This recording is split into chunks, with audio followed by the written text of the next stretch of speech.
இன்றைக்கி நம்ம பார்க்கக்கூடிய செய்தி என்ன அப்படின்னு பார்த்தீங்கன்னா, அதாவது சைவம், அசைவம் அப்படின்னு சொல்லி 2 இருக்குது. சைவம் சாப்பிட்றவங்க இருக்காங்க, அசைவம் சாப்பிட்றவங்க இருக்காங்க. அப்போ அந்த அசைவம் சாப்பிட்றவங்கள சைவம் சாப்பிட்றவங்க வந்து ஒரு ஒரு ஒரு ஒரு பார்வை பார்க்குறாங்க. அதை பற்றி தான் இப்போ எனக்கு நடந்த ஒரு சம்பவத்தை பற்றி நான் சொல்ல வரேன்.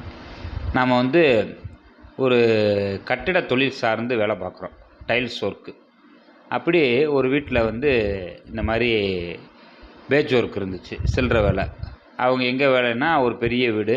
அந்த வீட்டில் ஒரு பாத்ரூமில் வேலை, டைல்ஸ் ஒட்ட வேண்டிய வேலை. அப்படி நம்ம போயிருக்கோம். போய் அவங்களுடைய பெட்ரூமில் உள்ள ஒரு பாத்ரூமில் நம்ம வேலை பார்க்குறோம்.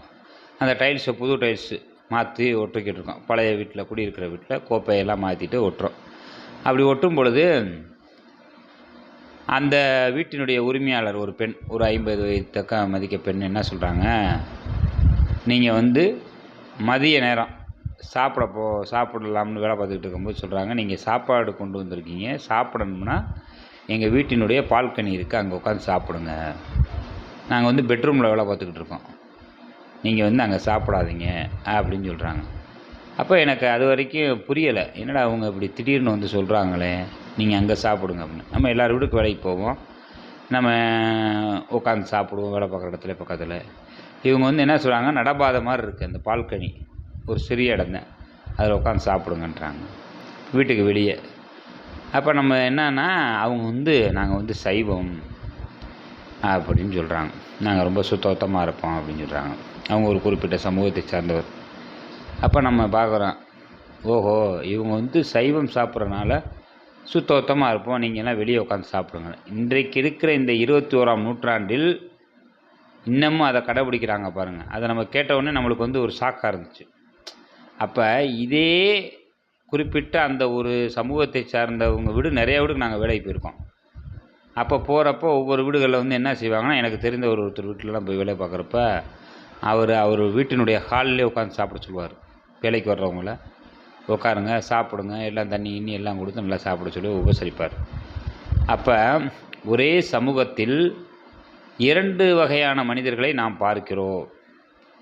ஒருத்தர் இன்னமும் ஆச்சாரத்தை கடைப்பிடிச்சிக்கிட்டு சுத்தம், சைவம், அசைவம், இங்கே சாப்பிடக்கூடாது, அங்கே சாப்பிடக்கூடாது, உள்ளே செருப்பு போட்டு வேலை பார்க்காதீங்கன்ற மாதிரி அவங்க பேச்சு. இன்னொருத்தர் சகஜமாக நீங்கள் என்ன வேணாலும் செய்யுங்கன்னு நல்லா ஒரு தோழராக இருக்கிறாரு. அப்போ இதிலிருந்து நமக்கு என்ன செய்யுதுன்னா, இன்னமும் விழிப்புணர்வு தேவை. இன்றும் எவ்வளவு தான் நம்ம இன்றைக்கி நிறைய பேர் சொல்கிறாங்க, இன்னமும்மா ஜாதி பார்ப்பாங்க, இன்னமும் மதம் பார்க்குறாங்க அப்படின்னு சொல்கிறவங்களுக்கு இது வந்து ஒரு இது. நம்ம வந்து இன்றைக்கி சமூக ஆர்வலராக இருந்து பல்வேறு மக்கள் பணி செய்தாலும் நம்ம நேரடியாக இதை வந்து அனுபவித்து பார்த்தனால நமக்கு ஒரு ஷாக்காக இருக்குது. இன்னமும் இதை வந்து கடைப்பிடிச்சிக்கிட்டு வர்றாங்க. மனிதனை மனிதனாக பார்க்கணும். இவங்க அந்த மதம், இந்த மதம், சைவமா அசைவமா அப்படி இன்னமும் பார்க்குறாங்க. அதை நம்ம படித்தவர்கள் விடுங்க. அப்போ அதே சமூகத்தில் பண்பட்ட மனிதர்கள் இருக்கிறாங்க, நல்லா சகஜமாக பழகுறவங்களும் இருக்கிறாங்க. நம்மலாம் போயிருக்கோம், வேலை பார்த்துருக்கோம், நல்லா சகஜமாக இன்னமும் நல்லா பேசி நலம் விசாரிக்கிறவங்க நல்லா இருக்கிறாங்க. அப்போ இதுலேருந்து என்ன தெரியுது அப்படின்னா, எல்லா மதத்திலும் எல்லா சமூகத்திலும் ஒரு சிலர் இது போன்று இருப்பார்கள். ஆனால் இந்த ஒரு சிலரை வைத்து பல பேரை நாம் தப்பு கணக்கு போடக்கூடாது என்பதை நம்ம கருத்து. நம்ம ஒரு தினம் சொல்லுவாங்க, இந்த அவங்க பூரா அப்படித்தான் அப்படி சொல்லக்கூடாது. ஒரு சிலர் இப்படி இருந்து ஒட்டுமொத்த எல்லாருடைய பேரையும் கெடுக்கிறாங்க. அப்போ நம்ம அவங்களோட பழகுறோம், நல்லவங்களும் இருக்கிறாங்க, ஒரு சில பேர் இந்த மாதிரி இருக்கிறாங்க. அதனால் தந்தை பெரியார் இன்னும் அந்த காலத்துலேருந்து இந்த காலம் வரைக்கும் இது போன்ற தீண்டாமை, சமூக நீதி வேணும்னு சொல்லி போராடிக்கிட்டு இருந்தது கொள்கையை இன்னமும் நம்ம தாங்கி பிடிச்சி கொண்டு போய் மக்கள் மத்தியில் கொண்டுட்டு போகணும். அதை நம்ம வந்து தொடர்ந்து செயல்படுவோம். இன்னமும்மா ஜாதி பார்க்குறாங்க, மதம் பார்க்குறாங்க அப்படின்னு சொல்கிறவங்களுக்கு இந்த பதிவு. இப்போ நம்ம வந்து ஒரு பிற்படுத்தப்பட்ட வகுப்பு, மிகவும் பிற்படுத்தப்பட்ட வகுப்பு இருக்குது. இதுதான் பிற்படுத்தப்பட்ட வகுப்பு, மிகவும் நம்ம பிற்படுத்தப்பட்ட வகுப்புன்னு வைங்களேன். மிகவும் பிற்படுத்தப்பட்ட வகுப்பெல்லாம் இருக்காங்க. அப்போ அவங்களுடைய நிலைமை என்ன? அதுதான் இன்னமும் நம்ம தந்தை பெரியார் அவருடைய சமூக நீதியை எடுத்து சொல்லணும், விழிப்புணர்வு கொடுக்கணும், பல்வேறு மனிதர்களை இன்னும் திருத்த வேண்டிய கடமை நமக்கு இருக்குது. வருங்காலத்தில் இது எல்லாம் நாம் சரி செய்வோம்.